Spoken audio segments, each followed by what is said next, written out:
What's up, everybody? It's the Tripwire Podcast coming at you again. And today we're going to be talking about running back sleepers. We're going to be doing this every Monday in the off season, discussing the sleepers by position. And then once the season rolls around, every Monday we'll be talking about your waiver wire pickups to get in before waivers run on Wednesday. You can catch us live on Twitter or on the Triple Play Fantasy YouTube channel. They say you never win your league at the draft, and they're right. It's about making the correct moves on the waiver wire that wins you those championships. And we are here to help you to win your championships. And here's my co-host, Joe Pepe. Say what's up, everyone. What's up? And are you ready to get into these running back sleepers tonight? Yeah. Let's get right into it, man. Let's get into it. I'm gonna go with the first one here.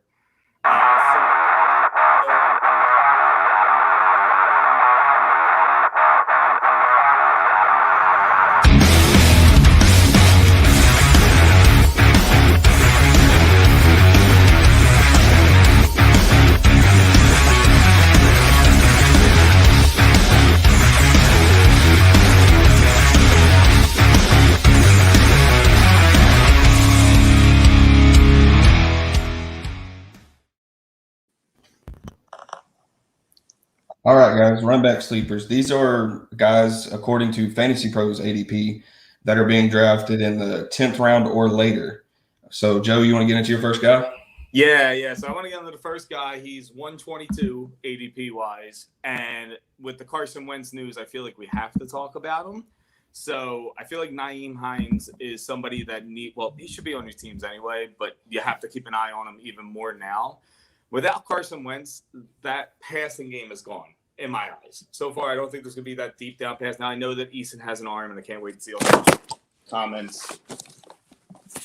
Lost me for a second. All right, I'm back. So I know I'm going to get all the comments in the world, like Eason's arm is incredible, but I think they're going to simplify it for him. I don't think they're going to make it all these deep passes. I think it's going to be a lot of running the ball with Jonathan Taylor and a lot of dump off to Nyheim Hines. And they kind of run that offense anyway, because for PPR, he was 15th overall, which was a little mind-boggling to me. I didn't know he was that far up. And he had 7 games of over 5 targets. Now, again, that's not like wow, I need him as my RB1. But when you're looking for these running backs deep down in the draft, you're just trying to find somebody who could fill that role and get you a decent floor, maybe fall into the end zone. That's usually what I'm looking for. He had 76 targets for the season. That's a lot of targets for a guy that you can get at 122. And he's averaged 12.1 fantasy points last year per game. So to me, I feel like this is a guy who he's not going to blow up. You're not going to get one of those 100-yard rushing games. You might get a 10-target game though out of him, and he might catch 7 of them for 70. That's 14 points in PPR. And he starts the season off with the Seahawks, the Rams, the Titans, the Dolphins, and the Ravens. That's a juggernaut of defenses minus the Titans.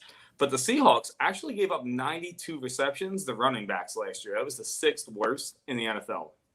So especially for week 1, if you're trying to get somebody just to throw into a flex spot, because let's say you're the guy who drafted Michael Thomas and you're kind of missing a little slot there and you got to pop something in there, you can get through week 1 by throwing Nyheim Hines into your flex role, because I think he's going to have a bigger chunk to this offense now. Yeah, and I do too. I love Hines personally with Wentz, even though we've seen Wentz not really dump off to the running backs. It's no Phillip Rivers anymore. Yeah. With that, and that's what killed. That's why Hines, you said it, finished running back 15 in PPR, but that's why he's still down here, because he doesn't have Phillip Rivers dumping it off to him anymore. And a guy I wanted to get into is Gus Edwards, who I enjoy a lot. And a lot of people, to me, are either high on him or they're really low on him because they love J.K. Dobbins. And he is on the COVID list right now, but most of the league is right now anyways. So he's gonna have a role, and it's gonna be a 3-headed monster with Lamar Jackson in that backfield. And he's going so far after both of those. I get one as a quarterback, but J.K.'s going in the 3rd, 4th, and you're getting Gus down here at pick 121, running back 41 off the board. I think it's a smash value. He's going to get the goal line carries, I think, and he's going to fall in the end zone, and that's all you could hope for a guy down here. And then Not wishing on any injuries or anything, but he's the one being the offense. If somebody goes down in front of him, he's getting that full workload. Oh Mark yeah, Ingram's not there anymore. Justice Hill is a throwaway, yeah. and so he's gonna get the quality touches behind a good offensive line on a good run offense, and they have a good defense, so they want to control the ball more. Yeah. So you'll see those carries go to Gus Edwards, and he can still pass catch too. He's good at pass pro as well. He's one of those guys, like I know that like they always say, like I think the first name that always comes out is like Alexander Madison if the main back goes down. To me, I am always targeting Gus Edwards, especially if I like, not that I went zero RB a lot, but if I ended up doing it, that's somebody I was targeting, because if you go like zero RB, you got to look for that upside. That was everybody with Henderson with the Rams, and now Yeah, look, it's worked out for him. Again, like you said, we're not wishing injury on anybody, but it is the NFL. Things happen, people get hurt, and he's got the one. He's one of the most talented backups in the league. I won't say he's the most talented because Kareem Hunt is technically a backup, but I think he's up there, man. I think he's definitely. And what you say he was 121, so him and Hines are going back to back in a sense. yeah, yeah. Oh yeah, see, I would take Gus out of those two if I had to, just because the upside was higher. But I guess it all does depend on your roster. Nyheim Hines has a safer floor, in my opinion, for a Yeah, PPR standpoint. yeah. See, I'm big on like the pass catching backs for PPR, which is why my second guy is who he is on the list, and it's James White. And you can get him at 168. And I get it, like nobody likes a running back from New England. Like, who's the guy? Everybody's talking about Damian Harris. But Damian Harris isn't going to be the pass catcher. Sony Michel might be cut, but if he's not going to be the pass catcher. Stevenson's the rookie that they just drafted. He's not going to be the pass catcher. The only guy who they have to catch passes there on third downs and other plays like that is James White. He had 62 targets last year. Again, not blowing the doors off of anything, but there isn't anybody else really doing it back there. He only had 8.3 fantasy points a game, but he did have 5 games at 5 or more targets. So he's one of them guys that you got to kind of like look at the schedule to me and be like, oh, okay, maybe I can use him in the first couple of weeks, and then if not, I drop him, because he's probably your 4th or 5th running back. And in week 2, he gets the Jets. The Jets faced the most running back targets last year with 127 and gave up the second highest reception totals to running backs with 98. So that's a team that you could target. So maybe you throw him deep on your bench, get a week 2 out of him, and know to pop him in there. Maybe he's a DFS play too in that sense. We could talk about that later on. But I just don't trust the Patriots offense still. I don't know if you do or not, but I don't trust Nelson Aguilar. I don't trust, Kendrick Bourne. The tight ends are better, but a Cam Newton's still going to, I don't know if his arm's there, and he's going to start this year. So I think he's still going to play the dump-off game. And to me, James White's value is the only running back in that backfield that isn't hindered by Cam Newton. Yeah. Because Cam Newton is making his value because he is the pass catcher. Yeah. And he's not going to steal those goal line touchdowns that you want from Damian Harris or Michelle or even Stevenson if he's down in there. Yeah, and you put in James White, you're using him just to catch screen passes and whatnot. Yes. Yeah. He's James White has been the ultimate PPR back for years now. Yeah. We were not expecting him to get 12 to 15 carries for 100 plus yards. We're expecting him to want to catch 5 or 6 balls, and maybe one of those is in the red zone and he scores. Yeah, and Bill has used him for years, like you said. If Bill trusts you, he's going to keep using you. So it's not like he's just going to fade out. Now, he's not a dynasty play, obviously, because I think he's 29 years old. So, like, that's not where we're looking for him. But he could definitely start off the season strong and maybe even stay on your team the whole time. Because, like you said, he is just constantly the PPR back. It's just him. He's like another Danny Woodhead. Like, they just never, like, fade away. They just keep making that 4 or 5 catches a game. And then, like you said, solid floors. My guys are just solid floors on my bench, because if you're looking for running backs at this point, you're not really catching a guy who's going to pop off too much. I feel like you're not going to catch that lightning in the bottle every week. I mean, yes, there was the James Robinsons last year that didn't get drafted, but that's not going to happen all the time in my eyes. So give me the guy that's going to get me at least the 6-7 points. Let the rest of my team, put the weight on their shoulders and get all the big scores. Yeah, and a safe floor is good to chase, because if you're talking about like a James Robinson dark horse last year, that his news didn't come in until after most redrafts happened. So I he didn't was know who he sitting. was till week 1. Like literally So the day of week 1. I mean, you can throw your dart with your eyes closed, but if we can still get a guy with a safe floor, if not, in a James White, in a Naeem Hines down here, So even Gus Edwards has a yeah, floor, but his ceiling's higher than the two Gus, PPR backs. Gus Edwards, out of the 3 we've talked about so far, has the highest ceiling without a doubt. But if you're going New England running backs, you're still going to look at Damian Harris? Would you pair him with James White too? Would you want both of them? I think I would, just because James White's price isn't going to hurt me. Yeah, So he's it's not fun. it. Yeah, it's not. It's so far, his ADP so far down that when I draft him, he can still be cut loose. Yeah. But it's not like a Ronald Jones Fournette situation or a Javante Melvin where they're 2 rounds apart. Yeah. And now I'm getting them as a running back 3 and 4, and now I have to play the guessing game. Yeah, I never want to do that, like with the Yeah. Roses and the Lenny Fournettes. Like it's too much work unless it's best ball, and it's just like I get the best one for that week, and it's whatever. But James White's not a best ball guy for whoever's watching right now. Like he's not a best ball guy. He is literally just for a redraft purpose only, and you plug him, play him with the right matchups. That's it. That's all. He's not going to be in the lineup all the time for you. He's just somebody to bridge the gaps.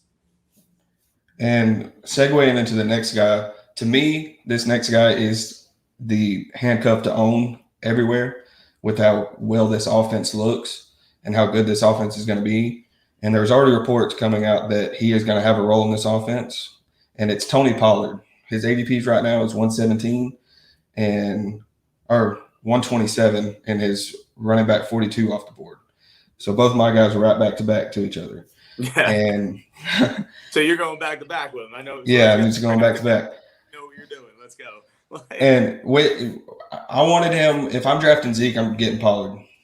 There's no questions asked. We've seen running backs go down, and you want the handcuffs, and that's why guys like Madison, guys like Darrell Henderson were getting taken in drafts.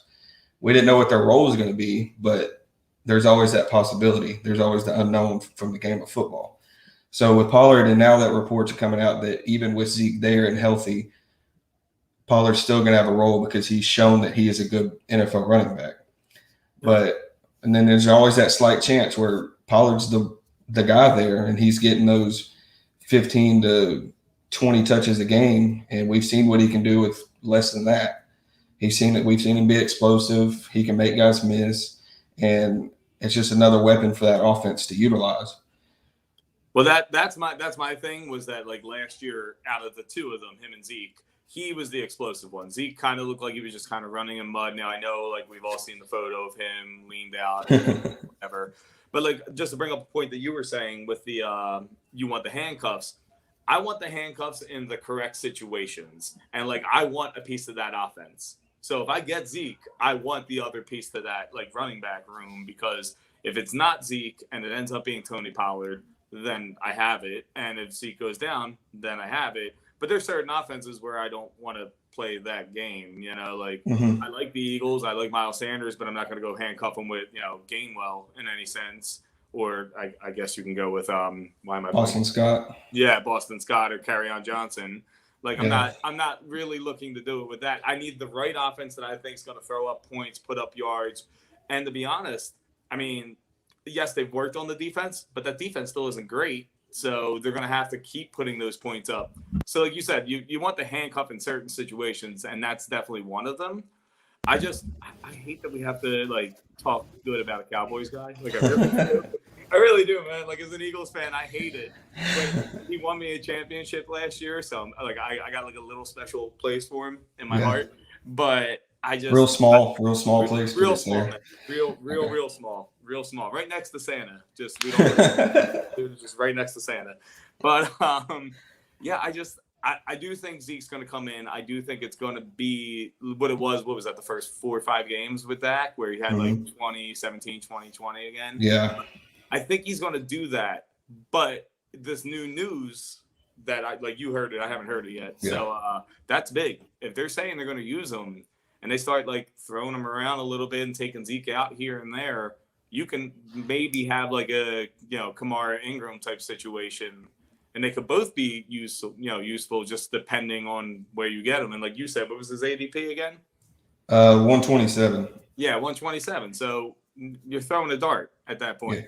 I think I think with Pollard, I think with this news, it might push him up a little bit because if he gets a steady role in this offense, say like 8 to 10 touches in this offense, I think he can be a solid flex play week to week. If you have two flexes, you got to fill two flexes. You can just throw him in there and hope. I agree. My biggest worry for him is that you're not gonna, after the next couple of weeks, be able to get him where we're saying it because of Hard Knocks, and it's only because of Hard Knocks. Or Zeke is going to go off in Hard Knocks and become like the second overall pick, one or the other. Yeah, it's just that's an offense you want to have a piece of for sure. And I know CeeDee Lamb showing out and everything, but they got those 3 receivers on the outside, so they can't load the box. Dak is back. Hopefully he's healthy the entire season. But Tony Pollard looked real good last year, and I don't think you just sit that on the bench after seeing that. That would be a real boneheaded move, but then again, their coach isn't really the smartest guy, so it wouldn't shock me if he did it. There's one more guy, since we're on this handcuff rant, and I don't necessarily think he's a handcuff anymore, just because I think he's going to have a steady, almost of a floor, and that's Latavius Murray. His ADP is a little bit above what we were talking about tonight, but I just wanted to get your thoughts on Latavius Murray. There's no Michael Thomas. We could see Kamara be out wide more with Taysom or Jameis back there. What do you think about Latavius? I think that's one of the more annoying offenses to try to figure out this offseason because we don't know the quarterback, and knowing the quarterback makes a difference in this scenario. But I do think he's going to have his plays. Like I didn't look up his ADP, but I do believe that he's going to get in there. Now I know that Kamara, what do you have, 6 touchdowns that one game, Kamara? Yeah. 6? Yeah, 6. Yeah, I know he could do it, obviously, but there's 17 games this year, and for running backs, that's important. And when you have 2 quarterbacks, that one you don't really think is the most pocket passer type quarterback in Hill, and then you have interceptions McGee and James Winston, you might end up running the ball a lot more. They might end up becoming a lot like the Baltimore Ravens to me. And they're going to need multiple backs then. Then it becomes like Gus Edwards and J.K. Dobbins all over again, just in a different uniform, where I'm okay with having both of them at their ADPs. My other late guy I was thinking of, and I was going to add him, but this is real late. You got to, again, not hope for an injury, but there's got to be some type of injury. I kind of like Wayne Goldman, man. I'm not going to lie. I keep getting him real late. Unless it's best ball, I haven't been touching San Francisco's backfield, because I think it's going to be Mostert, and then Mostert's going to get dinged like he always does. We've seen it for the past 2 years. Then it's going to be some other person that comes in.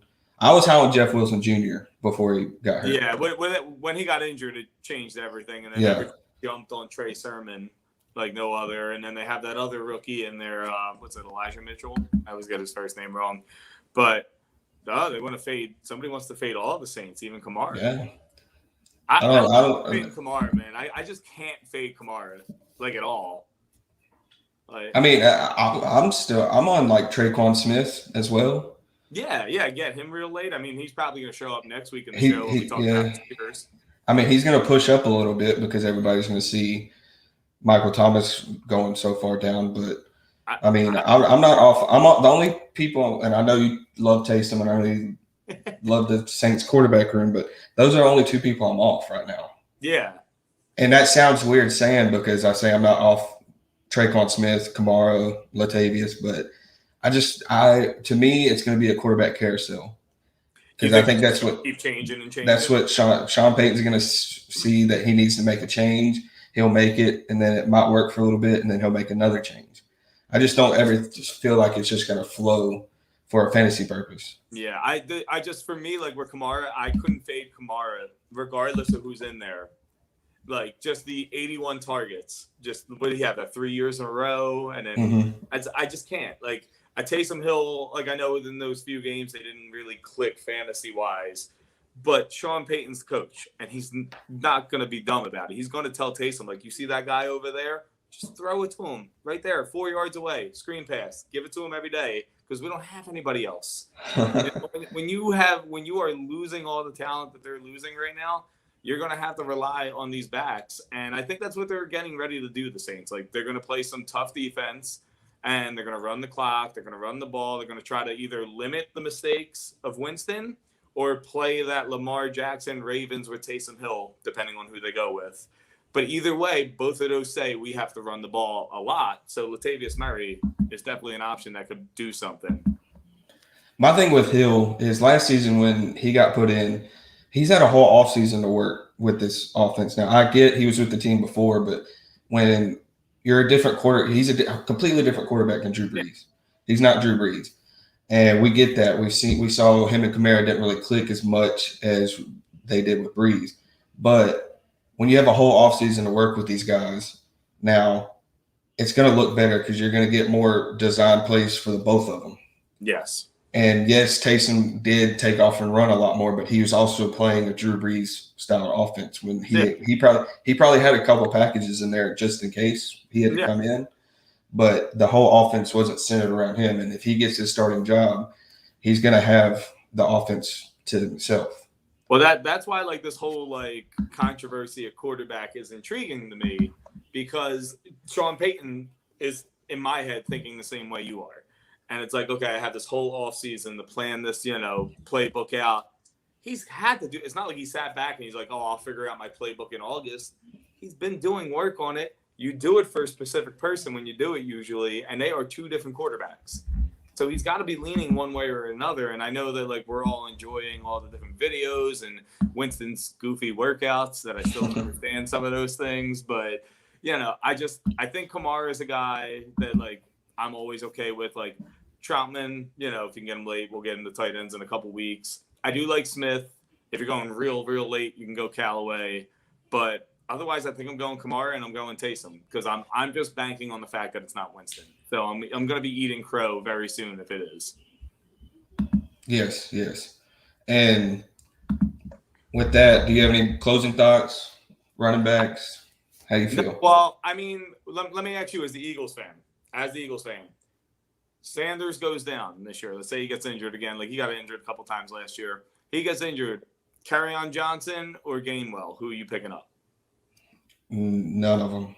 All right, you got to pick up one, though. Okay, if I got to pick up one, yeah. I feel like, Scott and Gainwell have the same build. Yeah. So I feel like if I was going for carries and possibly goal line work, I'd probably pick up Kerryon Johnson. Yeah, you go KJ. Because we've seen a healthy Kerryon Johnson be productive. Yeah, he was something, and he's young still. So let's hope that not completely dead as an Eagles fan. But I don't know, man. Like I think I probably go Gainwell, and I just feel like they drafted Gainwell to be their Hines. So I think by the end of this training camp, as much as I like him, I think Boston Scott is in a different uniform. Somewhere there's an injury, maybe Tariq Cohen can't come back fast enough, he goes there, something like that. But I'm a big fan of Gainwell. It's just because they drafted him. If it was Peterson, it'd be different. Coming out of the draft, I was a big fan of Gainwell, and I was actually shocked how far he fell. I was okay with it as a fan. Yeah. But like I was shocked too. But running backs are weird, man. In the draft, I know I saw somebody put Javonte Williams over Gordon. And then somebody just wrote Boston Scott to the Rams, and maybe I don't know. They don't get Todd. I don't think the Rams are rushing right now. What about Todd Gurley? He signed somewhere. You picking him up? No. I'll let somebody else spend that fab money. I'm good.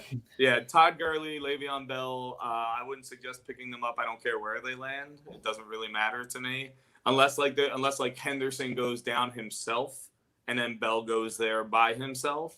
Then it's a different story. But I'm not touching those guys. We're down to the point where, like, you should have picked your running backs earlier. You shouldn't be relying on these people. These are just people to fill that gap, to put a little depth in the position. And for me, when it's that case, I like you said, Gus Edwards has the best ceiling. I'll take the safest floor. But I do love the concept of Gus Edwards, because if J.K. Dobbins goes down, COVID's still a thing. Like, there's multiple different things that can happen. that he could be like Kareem Hunt in a sense and start going off game by game.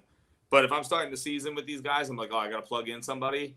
Give me the guy that's going to get me that safe floor. Like if I can get Hines and he can get me 10 points, I'm happy. Like that'll make me happy if I have to use him because my back is out for an injury or something like that. I like it. I like it. So, wrapping the show up, do you have anything to plug this week? Anything you're working on? No, In the works? I'm taking a staycation this week. So I Okay. am literally doing absolutely nothing except probably retweeting everybody's stuff that says really good points. So your stuff, triple play stuff. You know? How about you? Yeah, me. Every Wednesday, Wallpaper Wednesdays now. You'll see my wallpapers come out. All the graphics over at Triple Play, those are mine. If you think they look cool, go watch the video. Everybody that's pumping out content there is great. Great minds. And coming up next Monday, we'll be discussing wide receiver sleepers.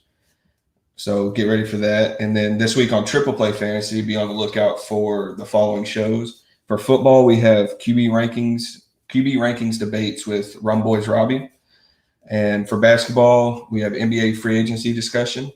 And then for baseball, winners and losers of the MLB trade deadline and an interview with former Angels relief pitcher Ty Buttrey and his thoughts on the corruption of Major League Baseball. And the best way to support our show and Triple Play is to go to the Triple Play Fantasy YouTube channel and subscribe, hit the like button, and turn on the notification bell so you don't miss any of our shows. And go ahead and follow us on Twitter at the Tripwire Pod. And that is us. Yeah, and everybody tell him to make Wallpaper Wednesday. Make one for me of just yes, I just, like me, like a Braveheart with a sword. You know, like I want one of those for my phone. For my phone.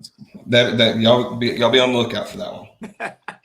We'll see y'all guys next Monday. See you guys next Monday. Peace.